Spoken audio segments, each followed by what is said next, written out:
Pandemics are nothing new. They've been a periodic part of human life ever since we've had cities. The bubonic plague of the middle 1300s killed 1/3 of Europe's population, creating labor shortages, which created pressure for innovation. For instance, as long as there were plenty of people to copy things by hand, it didn't occur to anybody that a printing press sure would be handy. Even so, it was a century after the worst plague year before Gutenberg's printing press with movable type came online.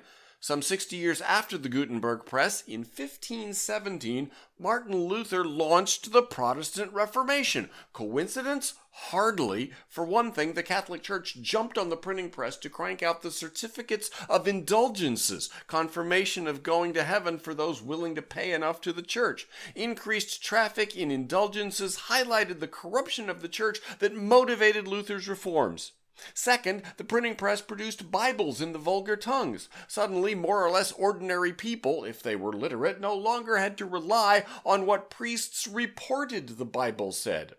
Third, Luther's complaints about the church echoed complaints that others had been making for centuries, but those others didn't have this new printing press contraption. The 95 Theses that Luther famously nailed to the church door in Wittenberg were also taken to the Wittenberg printer, where they became a pamphlet that spread through Europe, so Luther's theses had an influence far greater than previous church critics had. Unitarians emerged from the radical wing of the Protestant Reformation. Pandemic led to printing press, which led to Protestant Reformation, which led to us. I wonder what our current pandemic will lead to.